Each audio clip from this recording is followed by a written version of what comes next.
ಯಾವ ವ್ರತಾಚರಣೆಯಿಂದ ಅಥವಾ ಯಾವ ತಪಸ್ಸಿನಿಂದ ಅಭೀಷ್ಟವನ್ನು ಹೊಂದಬಹುದು ಆ ಸಮಸ್ತವನ್ನು ಕೃಪೆಯಿಂದ ಹೇಳಬೇಕೆಂದು ಪ್ರಾರ್ಥಿಸಿದರು. ಸೂತರು ಶೌನಕಾದಿಗಳನ್ನು ಕುರಿತು ಎಲೆ ಮಣಿಗಳಿರ ಆಲಿಸಿರಿ.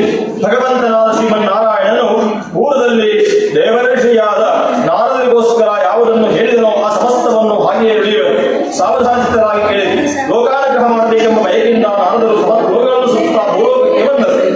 ಅನಂತರ ಅಲ್ಲಿ ನಾನಾ ವಿಧ ಕಥೆಗಳಿಂದ ಕೂಡಿದಂತಹ ಅನೇಕ ಯೋನಿಗಳಲ್ಲಿ ಉದ್ಭವಿಸಿದಂತಹ ತಮ್ಮ ಪೂರ್ವಾರ್ಥ ಫಲಗಳಿಂದ ಕಷ್ಟಪಡುತ್ತಿರುವುದನ್ನು ನೋಡಿ ಈ ಲೋಕದ ಸಂಕಟಗಳ ಪರಿಹಾರ ಯಾವ ಉಪಾಯದಿಂದ ಸಾಧ್ಯವಾಗಬಹುದೆಂದು ಮನಸ್ಸಿನಲ್ಲಿ ಯೋಚಿಸಿ ವೈಕುಂಠವನ್ನು ತಲುಪಿದರು. ಅಲ್ಲಿ ಶುಭ್ರವರ್ಣವುಳ್ಳವನಾಗಿಯೂ 4 ತೋಳುಗಳುಳ್ಳವನಾಗಿಯೂ ಇರುವ ಕಮಲಾಪತಿಯನ್ನು ಕಂಡು ಎಲೆ ಅನಂತವಾದ ಪರಾಕ್ರಮವುಳ್ಳಂತಹ ಮನಸ್ಸುಗಳಿಗೆ ಅಗೋಚರವಾದ ಆಕಾರವುಳ್ಳಂತಹ ಆದಿಯು ಮಧ್ಯೆಯು ಕೊನೆಯೂ ಇಲ್ಲದಂತಹ ಗುಣಸ್ವರೂಪನಾದಂತಹ ಸಕಲ ಭೂತಗಳಿಗೂ ಮೊದಲನೆಯಾದಂತಹ ಭಕ್ತರ ಸಂಕಟವನ್ನು ಹೋಗಲಾಡಿಸತಕ್ಕಂತಹ ಮಹಾಸ್ವಾಮಿಯೇ ನಿನಗೆ ನಮಸ್ಕಾರವೆನ್ನಲು ಆಗ ನಾರಾಯಣನು ಎಲೆ ನಾರದ ಮಹರ್ಷಿಯೇ, ನಿನ್ನ ಮನಸ್ಸಿನಲ್ಲಿ ಏನಿರುವುದು ಅದನ್ನು ಹೇಳಿದೆಯಾದರೆ ನಿನಗೆ ತಕ್ಕ ಸಮಾಧಾನವನ್ನು ಹೇಳುವೆನೆನ್ನಲು ಆಗ ನಾರದರು ಎಲೆ ಭಕ್ತವತ್ಸಲನೆ, ಭೂಲೋಕದಲ್ಲಿ ಹುಟ್ಟಿದಂತಹ ಸಕಲ ಮಾನವರು ತಮ್ಮ ತಮ್ಮ ಪಾಪಕರ್ಮಗಳಿಂದ ದಹಿಸಲ್ಪಡುತ್ತಿರುವರು. ಸುಲಭದಲ್ಲಿ ತಮ್ಮ ತಮ್ಮ ಪಾಪಕರ್ಮಗಳಿಂದ ಸುಲಭದಲ್ಲಿ ಅವರ ಸಂಕಟ ಹೇಗೆ ಪರಿಹಾರವಾಗುವುದನ್ನು ನನ್ನಲ್ಲಿ ನೀವು ದಯ ತೋರಿ ತಿಳಿಸುವೆನ್ನಲು ಆಗ ಭಗವಂತನು ನಾರದ, ಪ್ರಪಂಚಾನುಗ್ರಹಕಾಂಕ್ಷೆಯುಳ್ಳ ನೀವು ಚೆನ್ನಾಗಿಯೇ ಕೇಳಿರಿ. ಯಾವ ಕರ್ಮ ಮಾಡಿದರೆ ಮನುಷ್ಯನು ಅಜ್ಞಾನದಿಂದ ಬೆಳಪಟ್ಟು ವಿಮುಕ್ತನಾಗುವ ರಹಸ್ಯವನ್ನು ಹೇಳುವುದು ಕೇಳು. ಸ್ವರ್ಗ ಮತ್ತೆ ರೋಗಗಳಲ್ಲಿ ದುರ್ಲಭವಾದ ಪುಣ್ಯಕರವಾದ ಒಂದು ವ್ರತವುಂಟು. ಎಲೆ ಮಗುವೆ, ನನಗೆ ನಿನ್ನಲ್ಲಿರುವ ವಾತ್ಸಲ್ಯದಿಂದ ಈಗ ಅದನ್ನು ತಿಳಿಸುವೆನು. ವಿದ್ಯುಕ್ತವಾಗಿ ಸ್ವಲ್ಪವೂ ಲೋಕವಿಲ್ಲದಂತೆ ಸತ್ಯನಾರಾಯಣ ವ್ರತವನ್ನು ಮಾಡಿದಲ್ಲಿ ಇಹಲೋಕದಲ್ಲಿ ಸಮಸ್ತ ಸುಖವನ್ನು ಅನುಭವಿಸಿ ಪರಲೋಕದಲ್ಲಿ ಮುಕ್ತಿಯನ್ನು ಹೊಂದುವರು ಎಂಬುದಾಗಿ ಹೇಳಿದ ಭಗವದ್ವಾಕ್ಯವನ್ನು ಆರಿಸಿದ ನಾರದ ಮಹರ್ಷಿಯು, ಎಲೆ ಜಗದಯೇನೇ, ಈ ಸತ್ಯನಾರಾಯಣ ವ್ರತವನ್ನು ಮಾಡಲು ಫಲವೇನು ಮತ್ತು ಇದರ ಜ್ಞಾನವೇನಿತು? ಯಾರಿಂದ ಪೂರ್ವದಲ್ಲಿ ಈ ವ್ರತವು ಆಚರಿಸಲ್ಪಟ್ಟಿತು? ಈ ವ್ರತಾಚರಣೆಯ ಕಾಲ ಯಾವುದು? ಇವೆಲ್ಲವನ್ನು ವಿಸ್ತಾರವಾಗಿ ಹೇಳಬೇಕೆಂದು ಕೇಳಿದ ನಾರದರಿಗೆ ಭಗವಂತನು ಹೇಳಿದನು. ಈ ವ್ರತವು ದುಃಖ ಶೋಕಾದಿಗಳನ್ನು ಪರಿಹರಿಸುವುದು, ಧನಧಾನ್ಯಗಳನ್ನು ಸಮೃದ್ಧಿಪಡಿಸುವುದು, ಸಕಲ ಸೌಭಾಗ್ಯ ಸಂತಾನಗಳನ್ನು ಉಂಟು ಮಾಡುವುದು, ಎಲ್ಲ ಕಡೆಯಲ್ಲೂ ಜಯವನ್ನುಂಟು ಮಾಡುವುದು. ಯಾವ ದಿನಗಳಲ್ಲಿ ಮನುಷ್ಯನಿಗೆ ಈ ವ್ರತವನ್ನು ಮಾಡಬೇಕೆಂದು ಅಪೇಕ್ಷೆ ಉಂಟಾಗುವುದೋ ಆ ದಿವಸ ಭಕ್ತಿ ಶ್ರದ್ಧೆಗಳಿಂದ ಕೂಡಿ ಸಾಯಂಕಾಲದಲ್ಲಿ ಶ್ರೀ ಸತ್ಯನಾರಾಯಣ ಸ್ವಾಮಿಯನ್ನು ಅರ್ಚಿಸಬೇಕು. ಧರ್ಮದಲ್ಲಿ ರುಚಿಯುಳ್ಳವನಾಗಿ ಜಂಗಮರಿಂದ ವಿಪ್ರರಿಂದ ಒಳಗೂಡಿ ಶ್ರೇಷ್ಠವಾದ ಹಾಲು ಭಕ್ಷ್ಯಗಳನ್ನು, ಬಾಳೆಹಣ್ಣು, ತುಪ್ಪ, ಹಾಲು, ರವೆ, ತಂಬಿಟ್ಟು, ಶಕ್ತಿ ಇಲ್ಲದಿದ್ದರೆ ಬೆಲ್ಲ ಸಕ್ಕರೆಗಳಿಂದ ಮಿಶ್ರಿತವಾದ ಅಕ್ಕಿ ಹಿಟ್ಟಿನ ತಂಬಿಟ್ಟು ಇವುಗಳೆಲ್ಲವೂ ಕಾಲು ಭಾಗ ಸೇರಿಸಿ ನೈವೇದ್ಯವನ್ನು ಮಾಡಬೇಕು. ಆ ಬಳಿಕ ಫಲದಕ್ಷಿಣೆಗಳನ್ನು ಜಂಗಮರಿಗೆ ಅರ್ಪಿಸಿ ಕಥೆಯನ್ನು ಕೇಳಬೇಕು. ಅನಂತರ ಬಂಧುಗಳಿಗೂ ಇಷ್ಟ ಮಿತ್ರರಿಗೂ ಭೋಜನವನ್ನು ಮಾಡಿಸಿ ತಾನು ಭೋಜನವನ್ನು ಮಾಡಬೇಕು. ಈ ರೀತಿಯಲ್ಲಿ ವ್ರತವನ್ನು ದೇವಾಲಯ, ನದಿ ತೀರ, ಮನೆ ಮೊದಲಾದ ಪ್ರದೇಶಗಳಲ್ಲಿ ಮಾಡಿದ ಬಳಿಕ ಸ್ವಾಮಿಯನ್ನು ಧ್ಯಾನಿಸಿ ಸುಖವನ್ನು ಕುರಿತು ಬರಬೇಕು. ಈ ಪ್ರಕಾರ 4 ವರ್ಷಗಳು ವ್ರತವನ್ನು ಆಚರಿಸಿ ಆದಿಯಲ್ಲಾಗಲಿ ಮಧ್ಯೆಯಲ್ಲಾಗಲಿ ಕೊನೆಯಲ್ಲಾಗಲಿ ಉದ್ಯಾಪನೆಯನ್ನು ಮಾಡಿದರೆ ಪೂರ್ಣ ಫಲ ಪ್ರಾಪ್ತಿಯಾಗುವುದು. ಈ ಮೇರೆಗೆ ಮಾಡಲು ಖಂಡಿತವಾಗಿ ಮನುಷ್ಯರಿಗೆ ಅಭೀಷ್ಟ ಸ್ಥಿತಿ ಉಂಟಾಗುವುದು. ಈ ಕಲಿಯುಗದಲ್ಲಿ ಇದಕ್ಕಿಂತಲೂ ಸುಖಕರವಾದ ಸುಲಭೋಪಾಯವು ಇಲ್ಲವೆಂದು ಶ್ರೀಮನ್ನಾರಾಯಣನು ನಾರದರಿಗೆ ಹೇಳಿದನೆಂದು ಶೌನಕಾದಿಗಳಿಗೆ ಸೂತಮಹರ್ಷಿ ಹೇಳಿದೆಂಬಲ್ಲಿಗೆ 1ನೇ ಅಧ್ಯಾಯ ಮುಗಿಯಿತು. ಓಂ ಸಾಮ್ರಾಜ್ಯಂ ಭೌಜ್ಯಂ ಸ್ವರಾಜ್ಯಂ ವೈರಾಜ್ಯಂ ಪಾರಮೇಶ್ವರಂ ರಾಜ್ಯಂ ಮಹಾರಾಜ್ಯಮಾಧಿಪತ್ಯಂ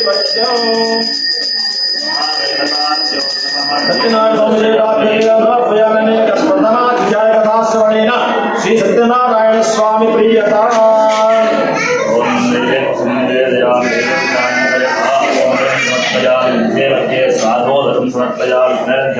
ಸಮರ್ಪಯಾಮಿ ಸತ್ಯನಾರಾಯಣ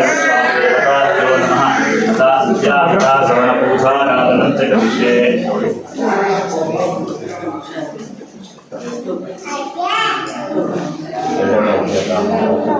ಸೂತರು ಮುಂದುವರಿಸುವರು. ನಂತರ ವಿಷ್ಣುವು ನಾರದರನ್ನು ಕುರಿತು, ಎಲೆ ನಾರದ ಮಹರ್ಷಿಯೇ, ಪೂರ್ವದಲ್ಲಿ ನೀನು ಕೇಳಿದಂತೆಯೇ ಈ ವ್ರತವು ಯಾರಿಂದ ಆಚರಿಸಲ್ಪಟ್ಟಿತೋ ಆ ವಿಷಯವನ್ನು ಕುರಿತು ಪುರಾತನವಾದ ಒಂದು ಇತಿಹಾಸವನ್ನು ಹೇಳುತ್ತೇನೆ, ಕೇಳಿ. ಕಾಶಿ ಕ್ಷೇತ್ರದಲ್ಲಿ ಅತ್ಯಂತ ದರಿದ್ರನಾದ ಒಬ್ಬ ಬ್ರಾಹ್ಮಣನಿದ್ದನು. ಆತನು ಪ್ರತಿದಿನವೂ ಹಸಿವು ಬಾಯಾರಿಕೆಗಳಿಂದ ಬದ್ಧನಾಗಿ ಸುತ್ತುತ್ತಲಿದ್ದನು. ದಿನದಲ್ಲಿ ಅತ್ಯಂತ ದರಿದ್ರವು ವಿಷ್ಣುವು ಬ್ರಾಹ್ಮಣ ರೂಪದಲ್ಲಿ ಬಂದು ಆ ದೀನನನ್ನು ದಯೆಯಿಂದ ಕೇಳಿದನು, ಎಲೆ ಬ್ರಾಹ್ಮಣನೇ, ಪ್ರತಿದಿನವೂ ದುಃಖಿತರಾಗಿ ಏತಕ್ಕೋಸ್ಕರ ಆಚರಿಸುತ್ತಿರುವೆ ಎಂದು ಕೇಳಲು, ಈ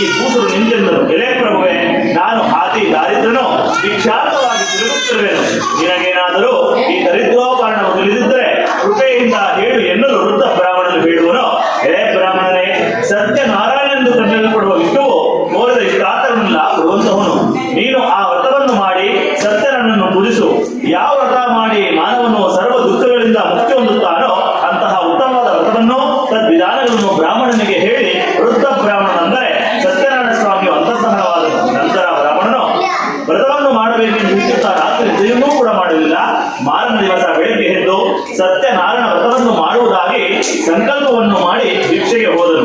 ಆ ದಿನದಲ್ಲಿ ಬ್ರಾಹ್ಮಣನು ವಿಶೇಷವಾದ ಹಣವನ್ನು ಹೊಂದಿದನು. ಆ ಹಣದಿಂದ ಬಂಧುಗಳಿಂದ ಕೂಡಿ ಶ್ರೀ ಸತ್ಯನಾರಾಯಣ ವ್ರತವನ್ನು ಆಚರಿಸಿದನು. ಆ ದರಿದ್ರ ಬ್ರಾಹ್ಮಣನು ವ್ರತ ಪ್ರಭಾವದಿಂದ ಸಮಸ್ತ ಸಂಪತ್ತು ಉಳ್ಳವನಾಗಿ ದುಃಖರಹಿತರಾಗಿ ಅಂದಿನಿಂದ ಪ್ರತಿ ತಿಂಗಳು ವ್ರತವನ್ನು ತಪ್ಪದೆ ಶ್ರದ್ಧೆಯಿಂದ ಮಾಡುತ್ತಿದ್ದನು. ಈ ಪ್ರಕಾರವಾಗಿ ಬ್ರಾಹ್ಮಣೋತ್ತಮನು ಸತ್ಯನಾರಾಯಣ ಸ್ವಾಮಿಯನ್ನು ವ್ರತವನ್ನು ಮಾಡುವುದಾಗಿ ಸಕಲ ವಿಧವಾದ ಪಾಪಗಳಿಂದ ಬಿಡಲ್ಪಟ್ಟು ಇತರರಿಗೆ ಹೊಂದಲು ಅಸಾಧ್ಯವಾದ ಮುಕ್ತಿಯನ್ನು ಹೊಂದಿದನು. ಎಲೆನಾಥ ಮಹರ್ಷಿಯೇ, ಈ ವ್ರತದ ಆಚರಣೆಯಿಂದ ಸಕಲ ದುಃಖವು ನಾಶವಾಗುತ್ತದೆ ಎಂಬುದಾಗಿ ಶ್ರೀಮನ್ನಾರಾಯಣನೇ ನುಡಿದಿದ್ದಾನೆ. ಎಲೆಋಷಿಗಳಿದ ಈ ರೀತಿಯಾಗಿ ಶ್ರೀ ವಿಷ್ಣುವು ಮಹಾತ್ಮರಂತಹ ನಾರದರಿಗೋಸ್ಕರ ಹೇಳಿದ ವಿಷಯವನ್ನು ನಿಮಗೆ ನನ್ನಿಂದ ಹೇಳಲ್ಪಟ್ಟಿತು, ಮತ್ತೇನನ್ನು ಹೇಳಲಿ ಎಂಬುದಾಗಿ ಶೋಭನಕಾದಿಗಳನ್ನು ಕುರಿತು ಸೂತ ಮಹಾಮುನಿಗಳು ನುಡಿಯಲಾಗಿ ಋಷಿಗಳು ನುಡಿಯುತ್ತಾರೆ. ಎಲೆ ಮಹರ್ಷಿಯೇ, ಈ ವ್ರತವನ್ನು ಆ ಬ್ರಾಹ್ಮಣನಿಂದ ಕೇಳಿ ಭೂಮಿಯಲ್ಲಿ ಮತ್ಯಾರಿಂದ ಆಚರಿಸಲ್ಪಟ್ಟಿತು ಆ ಸಮಸ್ತವನ್ನು ತಿಳಿಸಬೇಕೆನ್ನಲು ಸೂತರು ಹೇಳುತ್ತಾರೆ. ಎಲೆ ಮುನಿವರಿಯರೇ, ಭೂಮಿಯಲ್ಲಿ ಈ ವ್ರತವು ಯಾರಿಂದ ಪೂರ್ವದಲ್ಲಿ ಆಚರಿಸಲ್ಪಟ್ಟಿತೋ ಆ ಸಂಗತಿಯನ್ನು ಕೇಳಿರಿ. ಒಂದು ಶ್ರಮದಲ್ಲಿ ಪೂರ್ವೋಕ್ತವಾದಂತಹ ಆ ಬ್ರಾಹ್ಮಣನು ವಿಶೇಷವಾಗಿ ಪೂಜಾ ಪರ್ಣಗಳಿಂದ ನೆಂಟ ನಿಷ್ಠಗಳಿಂದ ಕೂಡಿದನಾಗಿ ವ್ರತವನ್ನು ಆಚರಿಸಿದ್ದನು. ಆ ವೇಳೆಯೇ ಕಟ್ಟಿಗೆ ಮಾರುಮಕ್ಕನು ಮನೆಯ ಹೊರಗಡೆ ಕೊಟ್ಟಿಗೆ ಹೊರೆಯನ್ನು ಇಳಿಸಿ ಬ್ರಾಹ್ಮಣನ ಮನೆಯನ್ನು ಪ್ರವೇಶಿಸಿದನು. ಬಹಳ ದಾಹದಿಂದ ಪೀಡಿತನಾಗಿದ್ದರೂ ಕೂಡ ಬ್ರಾಹ್ಮಣನಿಂದ ಮಾಡುತ್ತಿರುವಂತಹ ವ್ರತವನ್ನು ನೋಡಿ ಏನೋ ಒಂದು ವಿಧವಾಗಿ ಭಕ್ತಿ ಉಂಟಾಗಲು ಸಾಷ್ಟಾಂಗರಿಗೆ ಬ್ರಾಹ್ಮಣರನ್ನು ಕುರಿತು, ಎಲೆ ಸ್ವಾಮಿಯೇ, ನಿಮ್ಮಿಂದ ಆಚರಿಸಲ್ಪಡುತ್ತಿರುವ ಈ ಪೂಜೆ ಯಾವುದು? ಇದನ್ನು ಆಚರಿಸಿದರೆ ಎಂತಹ ಫಲ ಹೊಂದುವುದು ಕಟ್ಟಿಗೆ ಮಾರುವನ್ನು ಕೇಳಲು ಬ್ರಾಹ್ಮಣನು ಹೇಳುತ್ತಾನೆ, ಇದು ಸತ್ಯನಾರಾಯಣ ಸ್ವಾಮಿಯ ವ್ರತವು ಕೋರಿದ ಇಷ್ಟಾರ್ಥಗಳನ್ನ ಕೊಡುವಂತಹದ್ದು. ನನಗೆ ಈ ವ್ರತ ಅನುಗ್ರಹದಿಂದಲೇ ಧನ ಧಾನ್ಯಾದಿ ಸಂಪತ್ತುಗಳು ಉಂಟಾಯಿತೆಂದು ಹೇಳಲು ಕಟ್ಟಿಗೆ ಮಾರುವನು ಅತ್ಯಂತ ಸಂತೋಷದಿಂದ ಆ ಸ್ವಾಮಿಯ ಪ್ರಸಾದವನ್ನು ಭಕ್ತಿಸಿ ಜಲಪಾನವನ್ನು ಮಾಡಿ ಆ ದಿವಸ ಕಟ್ಟಿಗೆ ಮಾರಿದ ಹಣದಲ್ಲಿ ಸತ್ಯನಾರಾಯಣ ಸ್ವಾಮಿ ವ್ರತವನ್ನು ಮಾಡಬೇಕೆಂದು ಆ ಸ್ವಾಮಿಯನ್ನು ಧ್ಯಾನಿಸುತ್ತಾ ತಲೆಯ ಮೇಲೆ ಹೊರೆಯನ್ನು ಇಟ್ಟುಕೊಂಡು ಆ ಪಟ್ಟಣದಲ್ಲಿ ಪುಣ್ಯವಂತರು ಧನಿಕರು ಎಲ್ಲಿರುವರು ಅಲ್ಲಿಗೆ ಹೋದನು. ಆ ದಿವಸ ಎಂದಿಗಿಂತ ದ್ವಿಗುಣವಾದ ಲಾಭವನ್ನು ಪಡೆದನು. ಆ ಹಣದಿಂದ ಚೆನ್ನಾಗಿ ಕೊಪ್ಪವಾದ ಬಾಳೆಹಣ್ಣು, ಸಕ್ಕರೆ, ಬೆಲ್ಲ, ಹಾಲು, ಮೊಸರು, ಗೋಧಿ ಹಿಟ್ಟು ಇವನ್ನೆಲ್ಲವನ್ನು ಕಾಲು ಪಾಲು ಹೆಚ್ಚಾಗಿರುವಂತೆ ತೆಗೆದುಕೊಂಡು ಹೋಗಿ ತನ್ನ ಮನೆಯನ್ನು ಸೇರಿ ಬಂಧುಗಳಿಂದ ಕೂಡಿ ಶಾಸ್ತ್ರೋಕ್ತವಾಗಿ ವ್ರತವನ್ನು ಮಾಡಲು ವ್ರತ ಪ್ರಭಾವದಿಂದ ಸಕಲ ಸಂಪತ್ತುಗಳನ್ನು ಪಡೆದು ಅಂತ್ಯದಲ್ಲಿ ಸತ್ಯನಾರಾಯಣ ಸ್ವಾಮಿಯ ಲೋಕವನ್ನು ಪಡೆದನು ಎಂಬಲ್ಲಿಗೆ 2ನೇ ಅಧ್ಯಾಯ ಸಂಪೂರ್ಣವಾಗಿತ್ತು. ಗೋವಿಂದ ಗೋವಿಂದ. ಸತ್ಯನಾರಾಯಣ ಸ್ವಾಮಿ ದೇವತಾಭ್ಯೋ ನಮೋ ನಮಃ. ವಿದ್ಯಾಕೃತಾ ಶರಣ ಪೂಜಾರಾಧನಂ ಸಮರ್ಪಯಾಮಿ. ಓಂ ವಾಸಾ ದೇವತಾಭ್ಯೋ ನಮಃ. ಹಿರಣ್ಯವಾಸಂಪದೋ ಪೂರ್ಣಂದರಾಜಭ್ಯೋ ಸಾನೇಕದಾ ಬ್ರಹ್ಮಣೋ ವಂದೇ ಏಕಲಯ ಹರಿದಮಾನಾದಿ ಶ್ರೇಯೋ ದದಾದೆ. ಕರ್ಪೂರಮಂಗಲಜಾತಂ ದರ್ಶಯಾಮಿ ರಾಧನಾನಂತರೆ ಆಸಮನಂ ಸಮರ್ಪಯಾಮಿ. ಮಧ್ಯೆ ಮಧ್ಯೆ ಸ್ವಾಗೋದಕಂ ಸಮರ್ಪಯಾಮಿ. ಪುನರರ್ಘ್ಯಂ ಸಮರ್ಪಯಾಮಿ. ಸತ್ಯನಾರಾಯಣ ಸ್ವಾಮಿ ದೇವತಾಭ್ಯೋ ನಮೋ ನಮಃ. ವಿದ್ಯಾಕಥಾ ಶ್ರವಣ ಪೂಜಾಂತರಿಕ್ಷೇ. 3ನೇ ಅಧ್ಯಾಯ. ಸೂತಮುನಿಗಳು ಹೇಳುತ್ತಾರೆ, ಶ್ರೇಷ್ಠರೇ, ಪುನಃ ಶ್ರೀ ಸತ್ಯನಾರಾಯಣ ಮಹಾತ್ಮೆಯನ್ನು ಹೇಳುತ್ತೇನೆ ಕೇಳುವಂತವರಾಗಿ.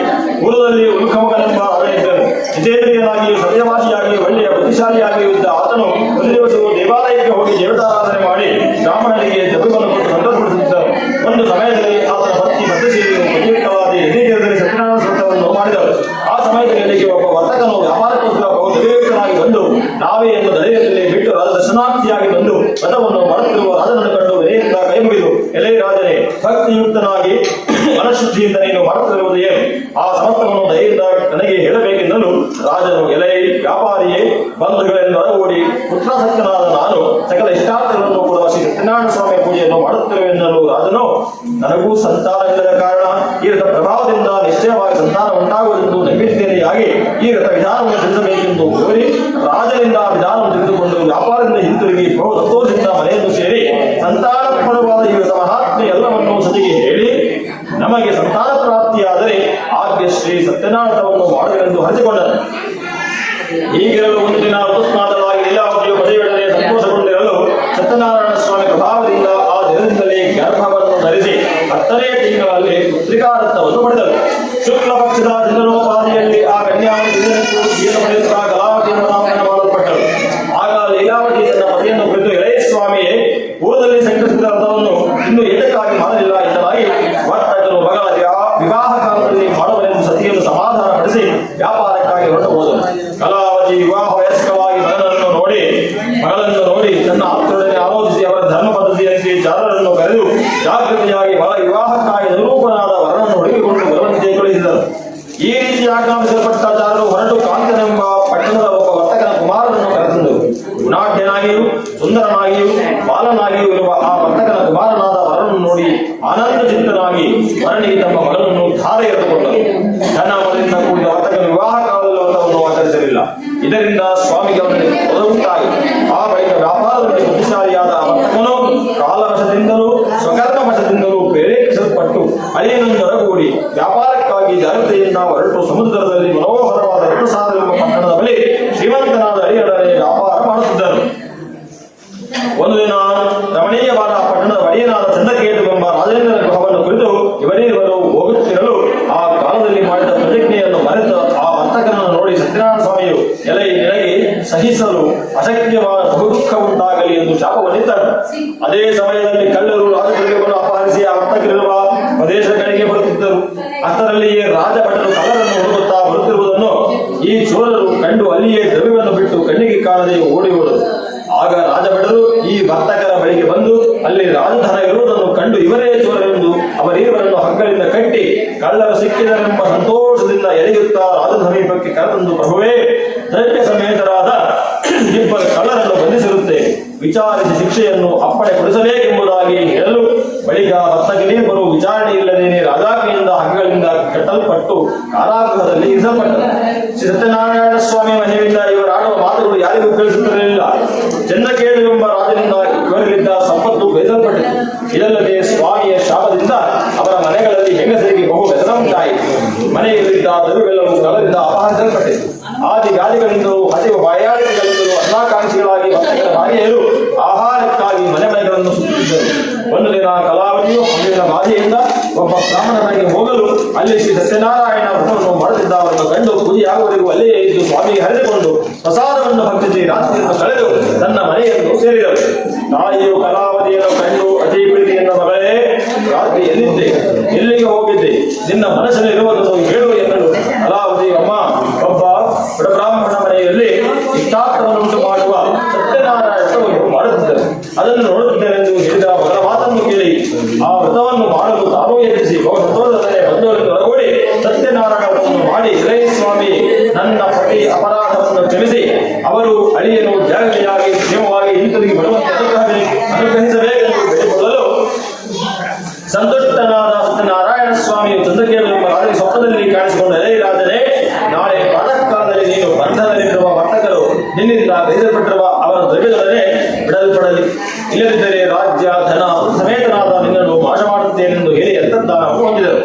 ಆ ಮಾರನೇ ದಿನ ರಾಜನ ಸಿಂಹಾಸನಾರೂಢನಾಗಿ ಸಭಾ ಜನರಿಗೆ ತನ್ನ ವೃತ್ತಾಂತವನ್ನು ತಿಳಿಸಿ ಬಂಧನದಲ್ಲಿರುವ ವರ್ತಕರನ್ನು ಬಿಡುಗಡೆ ಮಾಡಿ ವರ್ತಕರನ್ನು ಕುರಿತು ವಿಶ್ವಾಸವನ್ನು ಹಿಂಸಿದರು. ಎಲೈ ವರ್ತಕರೇ, ದೈವ ಜನದಿಂದ ನಿಮಗೆ ಈ ದುಃಖವು ಪ್ರಾಪ್ತವಾಯಿತು, ಇನ್ನು ನೀವು ಭಯಪಡಬೇಕಾಗುತ್ತಿಲ್ಲವೆಂದು ಹೇಳಿ ಅವರ ಸಂಕೋಲೆಗಳನ್ನು ತೊಲಗಿಸಿ ವಸ್ತ್ರದಿಂದ ಅಲಂಕರಿಸಿ ಸಂತೋಷಗೊಳಿಸಿ ಊರದಲ್ಲಿ ಅಪಹರಿಸಿದ್ದ ಅವರ ದ್ರವ್ಯಕ್ಕೆ 2 ದ್ರವ್ಯವನ್ನು ಕೊಟ್ಟು, ವರ್ತಕರೇ, ಸಂತೋಷದೊಡನೆ ಇನ್ನು ನಿಮ್ಮ ಸ್ಥಳಕ್ಕೆ ಹೋಗಿ ಬನ್ನಿ ಎನ್ನಲು ವರ್ತಕರು ನಾಳೆ ನಮಸ್ಕಾರವನ್ನು ಮಾಡಿ ಪ್ರಸ್ಥಾನವನ್ನು ಕುರಿತು ತೆರೆದರು ಎಂದರು. ಸೂತಮುನಿಗಳು ಮಹಾ ಶೌನಕಾದಿಗಳಿಗೆ ಹೇಳಿದರೆಂಬಳಿಗೆ 3ನೇ ಅಧ್ಯಾಯ ಸಮಾಪ್ತವಾಯಿತು.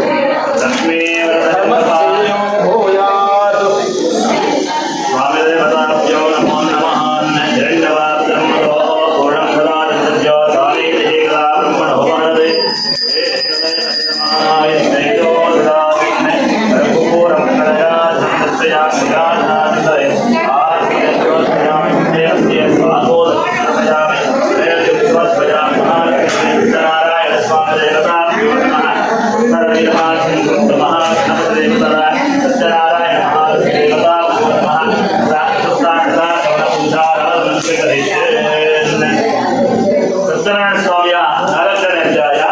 ಪುನಃ ಸೂತರು ಶೌನಕಾದಿಗಳನ್ನು ಕಂಡು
ಪುನಃ ಸಮೀಪಕ್ಕೆ ಹೋಗಿ ಭಕ್ತಿಯಿಂದ ನಮಸ್ಕಾರವನ್ನು ಮಾಡಿ ದೇವರನ್ನು ಎಲೆ ಎತ್ತಿ ಶ್ರೇಷ್ಠನೇ, ನನ್ನಿಂದ ಯಾವ ಅಸಾಧ್ಯ ವಾಕ್ಯವನ್ನು ನನಗೆ ಹೇಳಲ್ಪಟ್ಟಿತೋ ಅಂತ ಅಪರಾಧವನ್ನು ಕ್ಷಮಿಸು ಎಂಬುದಾಗಿ ನಮಸ್ಕರಿಸಲು ಆಗ ಅತಿಯಾಗಿ ದುಃಖಿಸುತ್ತಿರುವ ವರ್ತಕರನ್ನು ನೋಡಿ ಪ್ರಸನ್ನನಾಗಿ ರೂಪವನ್ನು ತೋರಿ, ಎಲೆ ದುರ್ಬುದ್ಧಿಯೇ, ಈ ನನ್ನ ಮಾತನ್ನು ಕೇಳು, ದುಃಖಿಸಬೇಡ, ನನ್ನನ್ನು ಪೂಜಿಸದೆ ಮತ್ತನಾಗಿದ್ದಾಗಿ ನನ್ನ ಆಜ್ಞೆಯಿಂದ ಬಾರಿ ಬಾರಿಗೂ ದುಃಖವನ್ನು ಹೊಂದುತ್ತಿರುವೆ ಎಂಬುದಾಗಿ ನುಡಿದ ಭಗವದ್ವಾಕ್ಯನ್ನು ಕೇಳಿ ವರ್ತಕನು ಸ್ತೋತ್ರ ಮಾಡಲು ಪ್ರಾರ್ಥಿಸಿದನು. ಎಲೆ ಸ್ವಾಮಿಯೇ, ಬ್ರಹ್ಮಾದಿ ಸಮಸ್ತ ದೇವತೆಗಳೂ ಕೂಡ ನಿನ್ನ ಆಶ್ಚರ್ಯಕರವಾದ ಗುಣಗಳನ್ನು ತಿಳಿಯದೆ ಮಾಯೆಯಿಂದ ಮೋಹಿತರಾಗಿರುವಲ್ಲಿ ಮೂಢರಾದ ಮಾನವರು ನಾವು ನಿಮ್ಮ ಸ್ವರೂಪವನ್ನು ತಿಳಿಯಲು ಸಾಧ್ಯವೇ? ವಿದ್ಯುಕ್ತವಾಗಿ ನಿಮ್ಮ ಪೂಜೆಯನ್ನು ಖಂಡಿತ ಮಾಡುತ್ತೇನೆ. ನಮ್ಮಲ್ಲಿ ಕರುಣಿಸು, ಪೂರ್ವದಲ್ಲಿ ನಮ್ಮಿಂದ ಮಾಡಿದಂತಹ ಅಪರಾಧವನ್ನು ಕ್ಷಮಿಸು, ನಮ್ಮನ್ನು ರಕ್ಷಿಸು ಎಂದು ಭಕ್ತಿಯಿಂದ ಪ್ರಾರ್ಥಿಸಲು ಸ್ವಾಮಿಗೆ ಅವರಿಗೆ ಅನೇಕ ವರಗಳನ್ನು ಪೂರ್ವಧನವನ್ನು ಅನುಗ್ರಹಿಸಿ ಅಂತರ್ಧನವಾಗುತ್ತಾನೆ. ನಂತರ ವರ್ತಕನು ಹಡಗಿನಲ್ಲಿ ದ್ರವ್ಯವು ತುಂಬಿರುವುದನ್ನು ಕಂಡು ಸತ್ಯನಾರಾಯಣ ಸ್ವಾಮಿಯ ದಸೆಯಿಂದ ನಮ್ಮ ಇಷ್ಟಾರ್ಥಗಳು ನೆರವೇರಿತೆಂದು ಸಜ್ಜನರುಗೂಡಿ ಯಥಾವಿಧಿಯಾಗಿ ಸ್ವಾಮಿಯನ್ನು ಪೂಜಿಸಿ ಆತನ ಅನುಗ್ರಹದಿಂದ ಸಂತುಷ್ಟರಾಗಿ ಸಕಲ ಸಂಭ್ರಾತರೊಡನೆ ತಮ್ಮ ದೇಶ ಸಮೀಪಕ್ಕೆ ಬಂದು ಅಳಿರನ್ನು ಕುರಿತು ರಕ್ತಸ್ನಾನವೆಂಬ ನಮ್ಮ ದೇಶವು ಸಿಕ್ಕಿತು ಎಂದು ಹೇಳಿ ತಮ್ಮ ಆಗಮನ ಸಮಾಚಾರವನ್ನು ಸೇವಕನ ಮೂಲಕ ಮನೆಗೆ ಕಳಿಸಿದನು. ಆ ದೂತನು ಪಟ್ಟಣವನ್ನು ಪ್ರವೇಶಿಸಿ ವರ್ತಕನ ಮನೆಯನ್ನು ಸೇರಿ, ಅಮ್ಮ, ಅಳಿಯರೊಡನೆ ನಿಮ್ಮ ಪತಿಯು ದ್ರವ್ಯಯುಕ್ತರಾಗಿ ಬಂಧುಗಳಿಂದ ಕೂಡಿ ಈ ಪಟ್ಟಣದ ಬಳಿಗೆ ಬರುತ್ತಿರುವೆಂಬ ಶುಭ ವಾಕ್ಯವನ್ನು ತಿಳಿಸಲು ಪತಿಯವರಿದಂತಹ ವರ್ತಕನ ಸತಿಯು ಸಂತೋಷದಿಂದ ಸತ್ಯನಾರಾಯಣ ಸ್ವಾಮಿಯ ಪೂಜೆಯನ್ನು ಮುಗಿಸಿ ಮಗಳನ್ನು ಕುರಿತು ಪತಿಗಳ ದರ್ಶನಾರ್ಥವಾಗಿ ಶೀಘ್ರವಾಗಿ ಹೊರಡೋಣ, ಸಿದ್ಧರಾಗು ಎಂದು ಹೇಳಲು ತಾಯಿಯ ಮಾತನ್ನು ಕೇಳಿ ಕಲಾವತಿಯು ಮಾಡುತ್ತಿದ್ದ ವ್ರತವನ್ನು ಮುಗಿಸಿ ಪ್ರಸಾದವನ್ನು ಭಕ್ಷಿಸದೆ ಪತಿಯ ದರ್ಶನಾರ್ಥವಾಗಿ ತಾಯಿಯೊಡನೆ ತೆರಳಿದರು. ಇದರಿಂದ ಕೋಪಗೊಂಡಂತಹ ಸತ್ಯನಾರಾಯಣ ಸ್ವಾಮಿಯು ದನಯುಕ್ತದಂತಹ ಹಡಗನಲ್ಲಿದ್ದಂತಹ ಅವಳ ಪತಿಯನ್ನು ಜಲದಲ್ಲಿಯೇ ಮುಳುಗಿಸಿದನು. ಬಳಿಕ ಕಲಾವತಿಯು ಪತಿಯನ್ನು ಕಾಣದೆ ದುಃಖಿತಲಾಗಿ ಭೂಮಿಯ ಮೇಲೆ ಬಿದ್ದಳು. ತಾಯಿ ಲೀಲಾವತಿಯು ಮಗಳ ಅವಸ್ಥೆಯನ್ನು ಕಂಡು ಅಳುತ್ತಾ ಪತಿಯೊಡನೆ ಹಡಗಿನಲ್ಲಿದ್ದ ಅಳಿಯನು ತಕ್ಷಣವೇ ಹೇಗೆ ಮಾಯವಾಗದನೋ, ಇದೆಲ್ಲವೂ ಅನಾಹುತವು ಸತ್ಯನಾರಾಯಣ ಸ್ವಾಮಿ ಮಹಾತ್ಮೆಯಿಂದ ಉಂಟಾಗಿದೆ, ಆತನ ಮಹಾತ್ಮೆಯನ್ನು ತಿಳಿಯಲು ಯಾರಿಗೆ ತಾನೇ ಶಕ್ಯವೋ ಎಂಬುದಾಗಿ ಹೇಳಿ ತನ್ನ ಮಗಳನ್ನು ಅಪ್ಪಿಕೊಂಡು ದುಃಖಿಸಿದಳು. ಪತಿಯನ್ನು ಕಳೆದುಕೊಂಡ ದುಃಖಿತಲಾದ ಕಲಾವತಿಯು ತನ್ನ ಪತಿ ನಷ್ಟವಾದ್ದರಿಂದ ವ್ಯಥೆಯಿಂದ ಪತಿಯ ಪಾದುಕೆಗಳನ್ನು ತೆಗೆದುಕೊಂಡು ಅದರೊಡನೆ ಸಮಾಗಮನ ಮಾಡಬೇಕೆಂದು ನಿಶ್ಚಯಿಸಿದಳು. ಮಗಳ ಕಷ್ಟವನ್ನು ನೋಡಿದನಾಗಿ ಆ ವೈಶ್ಯನು ಆತನ ಪತಿಯು ಶೋಕದಿಂದ ಸರುತ್ತಿರನು ಆಲೋಚಿಸಿ, ಈ ಹಡಗು ಅದೃಶ್ಯವಾಗಿರುವುದು ಸತ್ಯನಾರಾಯಣನು ಮಾಡಿದ್ದಾನೆ ಅಥವಾ ನಾನು ಸತ್ಯನಾರಾಯಣ ದೇವರ ಮಾಯಾಪಾದದಿಂದ ಭ್ರಾಂತನಾಗಿದ್ದೇನೋ ಏನೋ, ಇದು ಯಾವುದೂ ತಿಳಿಯದು ಎಂದು ಹೇಳಿ ಎಲ್ಲರ ಸಮಾಕ್ಷಮದಲ್ಲಿ ನಾನು ಸತ್ಯನಾರಾಯಣ ಸ್ವಾಮಿಗೆ ಮತ್ತೆ ದೀರ್ಘದಲ್ಲಿ ನಮಸ್ಕಾರವನ್ನು ಮಾಡಿದನು. ಹೀಗೆ ಪ್ರಾರ್ಥಿಸಲು ವಚನವನ್ನು ಮಾಡಲು ಹೇಳಿ ಸತ್ಯನಾರಾಯಣ ಸ್ವಾಮಿಗೆ ಪುನಃ ಭೂಮಿ ಮೇಲೆ ದೀರ್ಘದಲ್ಲಿ ನಮಸ್ಕಾರವನ್ನು ಮಾಡಿದನು. ಆ ಬಳಿಕ ದೀನ ಪಾಲಕನಾದ ಸತ್ಯನಾರಾಯಣ ಸ್ವಾಮಿ ಸಂತುಷ್ಟನಾದನು. ತದನಂತರ ಭಕ್ತವತ್ಸಲನಾದ ಸತ್ಯನಾರಾಯಣ ಸ್ವಾಮಿಯ ಕೃಪೆಯಿಂದ ಆಕಾಶವಾಣಿ ನುಡಿಯುತ್ತೇನೆಂದರೆ, ಎಲೆ ವೈಶ್ಯನೇ, ನಿನ್ನ ಮಗಳು ಪ್ರಸಾದವನ್ನು ಪರಿತ್ಯಾಗ ಮಾಡಿದ್ದರಿಂದ ಪತಿಯನ್ನು ಕಳೆದುಕೊಂಡಿದ್ದಾಳೆ. ಆಕೆ ಪತಿಯನ್ನು ನಿಶ್ಚಿತವಾಗಿ ತಿಳಿದುಕೊಳ್ಳಬೇಕಾದರೆ ಸ್ವಲ್ಪವಾದರೂ ಪ್ರಸಾದವನ್ನು ಸ್ವೀಕರಿಸಿ ಪುನಃ ಬಂದರೆ ದೊರಕುತ್ತಾನೆಂದಳು. ಹೀಗೆ ಮನೆಗೆ ಹೋಗಿ ಸ್ವಲ್ಪವೂ ಪ್ರಸಾದವನ್ನು ಭಕ್ಷೆಯನ್ನು ಮಾಡಿ ಪತಿಯನ್ನು ಹೊಂದಲು ಹೊರಡಲು ಆಕಾಶವಾಣಿ ವಾಕ್ಯವನ್ನು ಕೇಳಿ ಅತಿ ತ್ವರಿತೆಯಿಂದ ಸ್ವಗೃಹಕ್ಕೆ ಹೋಗಿ ಪ್ರಸಾದವನ್ನು ಭಕ್ಷೆಯನ್ನು ಮಾಡಿ ಹಿಂತಿರುಗಲು ಅಲ್ಲಿ ಪತಿಯನ್ನು ಕಂಡು ಕಲಾವತಿಯು ಆನಂದದಿಂದ, ಎಲೆ ತಂದೆ, ಈಗ ಮನೆಗೆ ಹೊರಡೋಣ, ನಡೆಯಿರಿ, ವಿಳಂಬ ಹೇಗೆ ಮಾಡುತ್ತೀರಿ ಎನ್ನಲು ಮಗಳ ಅವಸ್ಥೆಯನ್ನು ಕಂಡು ಮನಗಳ ಮಾತನ್ನು ಕಂಡು ಆ ವೈಶ್ಯನು ಬಹಳ ಸಂತೋಷದಿಂದ ಆ ನಂತರ ಯಥಾವಿಧಿಯಾಗಿ ಸತ್ಯನಾರಾಯಣ ಸ್ವಾಮಿ ಪೂಜೆಯನ್ನು ಮಾಡಿ ತಮ್ಮ ಪ್ರತಿ ಮಾಸದಲ್ಲಿಯೂ ಪೂರ್ಣಿಮಾ, ಸಂಕ್ರಾಂತಿ, ವರ್ಷ ಕಾಲಗಳಲ್ಲಿ ಸತ್ಯನಾರಾಯಣ ಸ್ವಾಮಿ ಪೂಜೆಯನ್ನು ಮಾಡುವಂತರಾದರು. ಈ ಪ್ರಕಾರವಾಗಿ ಆ ವಿದ್ಯುಕ್ತವಾಗಿ ಸತ್ಯನಾರಾಯಣ ಸ್ವಾಮಿ ವ್ರತವನ್ನು ಮಾಡಿ ಸಕಲ ಬುದ್ಧಿ ಲೋಕದಲ್ಲಿ ಸಕಲ ದುಃಖವನ್ನು ಅನುಭವಿಸಿ ಸರ್ವ ಸುಖವನ್ನು ಅನುಭವಿಸಿ ಆ ನಂತರ ಸತ್ಯಲೋಕವನ್ನು ಪಡೆದನು ಎಂಬಲ್ಲಿಗೆ ನರಕಣಜ್ಯ ಸಂಪೂರ್ಣವಾಗಿತು. ಲಕ್ಷ್ಮೀ ಸತ್ಯನಾರಾಯಣ ಸ್ವಾಗತದಿಂದ ಪಾದಾರವಿಂದ ಗೋವಿಂದ ಗೋವಿಂದ. ಸತ್ಯನಾರಾಯಣ ಸ್ವಾಮಿ ದೇವತಾಭ್ಯೋ ನಮೋ ನಮಃ.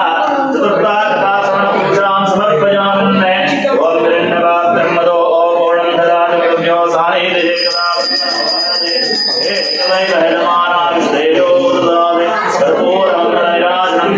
ವಿರಾಜನಾಂತರೆ ಆಚರಣೆ ಸಮರ್ಪಯಾಮಿ. ಬುದ್ಧೇ ಮಧ್ಯೆ ಸಾಗೋದಂ ಸಮರ್ಪಯಾಮಿ.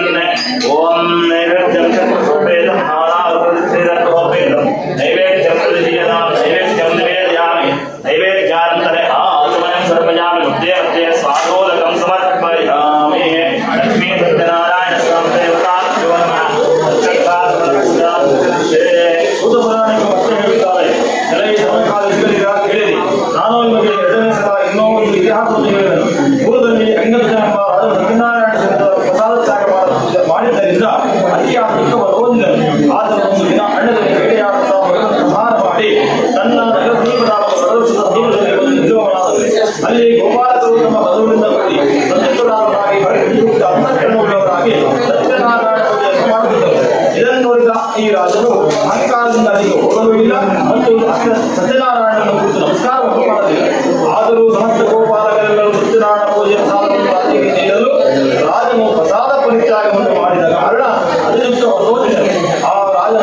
ಮತ್ತು ಧನಾಧಾನ್ಯಗಳಾದ ಐಶ್ವರ್ಯಗಳು ನಾಶವಾಯಿತು. ಆಗ ರಾಜನು ಇದು ಸಕಲ ಸತ್ಯನಾರಾಯಣ ನಷ್ಟ ಆಗಿರಬಹುದೆಂದು ಯಾವ ಸ್ಥಳದಲ್ಲಿ ಸತ್ಯದೇವರ ಪೂಜೆ ಆಗಿದೋ ಆ ಸ್ಥಳಕ್ಕೆ ಪುನಃ ಹೋಗಿ ಗೋಪಾಲಕ ಸಹಿತವಾಗಿ ಭಕ್ತಿ ಮತ್ತು ಶ್ರದ್ಧಾಯುಕ್ತರಾಗಿ ಯಥಾವಿಧಿಯಿಂದ ಸತ್ಯನಾರಾಯಣ ದೇವರ ಪೂಜೆಯನ್ನು ಮಾಡಿದರು.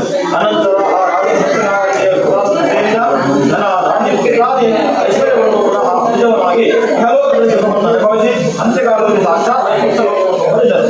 ಈ ಪ್ರಕಾರವಾಗಿ ಪರಮ ದುರ್ಲಭ್ಯವಾದ ಈ ವ್ರತವನ್ನು ಯಾರು ಮಾಡುತ್ತಾರೋ ಅವರಿಗೆ ಸತ್ಯನಾರಾಯಣ ದೇವರ ಪ್ರಸಾದದಿಂದ ಧನಾಧಾನ್ಯ ಮುಂತಾದ ಪ್ರಾಪ್ತವಾಗುತ್ತದೆ ಮತ್ತು ಯಾವ ದರಿದ್ರನಾಗಿರುತ್ತಾನೋ ಅವನಿಗೆ ಧನಪ್ರಾಪ್ತಿಯಾಗುತ್ತದೆ. ಅವನು ಎಲ್ಲಾ ಕಡೆಗಳಿಂದ ಮುಕ್ತನಾಗುತ್ತಾನೆ. ಯಾವ ಮನುಷ್ಯನು ಭೀತಿ ಹೊಂದಿರುತ್ತಾನೋ ಅವನು ಭಯದಿಂದ ಮುಕ್ತನಾಗುತ್ತಾನೆ. ಅವನುಗಳು ಇಹಲೋಕದಲ್ಲಿ ಸಂಪೂರ್ಣ ಸುಖವನ್ನು ಅನುಭವಿಸಿ ಅಂತ್ಯಕಾಲದಲ್ಲಿ ವೈಕುಂಠವನ್ನು ಹೊಂದುತ್ತಾರೆ. ಇದು ಸತ್ಯವಾದದ್ದು. ಮತ್ತೆ ಸುತಮುನಿಗಳು ಹೇಳುತ್ತಾರೆ, ಈ ಪ್ರಕಾರ ಸತ್ಯನಾರಾಯಣ ದೇವರ ವ್ರತವನ್ನು ನಾನು ನಿಮಗೆ ಕಥನ ಮಾಡಿಸಿರುತ್ತೇನೆ. ಈ ವ್ರತವನ್ನು ಮಾಡಿದ್ದೇ ಆದರೆ ಮನುಷ್ಯರು ಸಂಪೂರ್ಣ ದುಃಖದ ಜೀವಿತ ಸತ್ಯರಾಗಿ ಮುಕ್ತರಾಗುತ್ತಾರೆ. ಕಲಿಯುಗದಲ್ಲಿ ಸತ್ಯನಾರಾಯಣ ಪೂಜೆಯು ವಿಶೇಷವಾಗಿ ಕೋರಿದ ಫಲವನ್ನು ಕೊಡತಕ್ಕಂಥದ್ದು. ಈ ಸತ್ಯನಾರಾಯಣನ ಕೆಲವು ಕಾಲವೆಂದು ಇನ್ನೂ ಕೆಲವರು ಸತ್ಯ ದೇವರೆನ್ನುತ್ತಾರೆ. ಹೀಗೆ ನಾನಾ ಪ್ರಕಾರವಾದ ರೂಪ ಧಾರಣೆ ಮಾಡಿ ಸಕಲ ಶ್ರದ್ಧಾಭಕ್ತರಾದ ಭಕ್ತರುಗಳಿಗೆ ಈಕ್ಷಿತ ಫಲಗಳನ್ನು ಕೊಡತಕ್ಕವನು. ಹೀಗೆ ಸನಾತನನಾದ ಭಗವಂತನು ಈ ಕಲಿಯುಗದಲ್ಲಿ ಸತ್ಯನಾರಾಯಣ ರೂಪವನ್ನು ಧರಿಸುತ್ತಾನೆಂದು ಸೂತ್ರರು ಹೇಳುತ್ತಾರೆ. ಮುನಿಗಳೇ, ಯಾರು ಈ ಸತ್ಯನಾರಾಯಣ ಸ್ವಾಮಿ ವ್ರತವನ್ನು ದಿನವೂ ಶ್ರವಣ ಮಾಡುತ್ತಾರೋ ಅಥವಾ ವರ್ಣ ಮಾಡುತ್ತಾರೋ ಅವರ ಸಮಸ್ತ ದುಃಖವು ಸತ್ಯದೇವರ ದಶೆಯಿಂದ ಸತ್ಯದೇವರ ಪ್ರಸಾದದಿಂದ ನಾಶ ಹೊಂದುವಂತದ್ದಾಗಿ ಸುಖದಿಂದ ಇರುತ್ತಾರೆ. ಇದರಲ್ಲಿ ಸಂಶಯವಿಲ್ಲ ಎಂಬುದಾಗಿ ಸೂತ ಪುರಾಣಿಕರು ಶೌನಕಾದಿ ಋಷಿಗಳಿಗೆ ಹೇಳಿದರೆಂಬಲ್ಲಿಗೆ 5ನೇ ಅಧ್ಯಾಯ ಸಮಾಪ್ತವಾಯಿತು. ಸತ್ಯನಾರಾಯಣ ಸ್ವಾಮಿ ಗೋವಿಂದ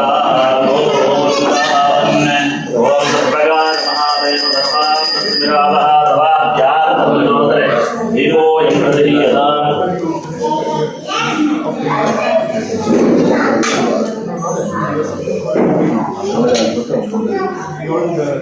ಸತ್ಯನಾರಾಯಣ ಸ್ವಾಮಿ ದೇವತಾಭ್ಯೋ ನಮಃ. ನೈವೇದ್ಯ ನೈವೇದ್ಯಾನಂತರ ಸಮನೀಯಂ ಸಮರ್ಪಯಾಮಿ. ಆಶಾಸ್ತೇಯಂ ಯಜಮಾನೋತೋ ಆಯುರಾಶಾಸ್ತೆ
वागर्थादिव संपृक्तो वागर्थ प्रतिपत्तये जगतः पितरो वन्दे पार्वती परमेश्वरो यः शिवो नाम रूपाभ्यां या देवी सर्वमङ्गल तयोः संस्मरणार्थं सां सर्वतो जयमङ्गलं जय नमः पार्वती पतये हर हर हर महादेव हर नमः पार्वती पतये हर हर हर महादेव नमो नमः पार्वती पतये हर हर महादेव। सिद्धेश्वर महास्वामी के जय, सत्यनारायण महास्वामी के जय, महालक्ष्मी माता के जय, लिंगलिंग महाराज के जय।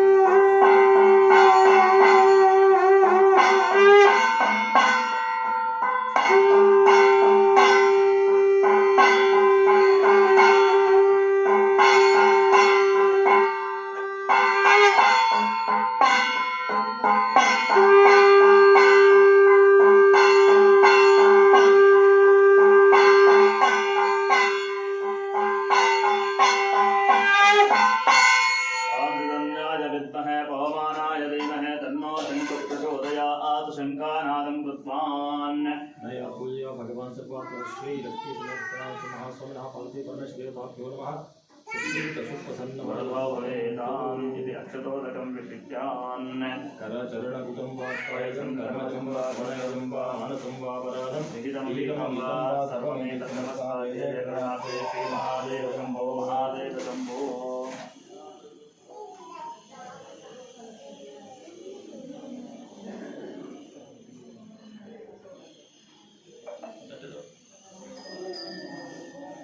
ओम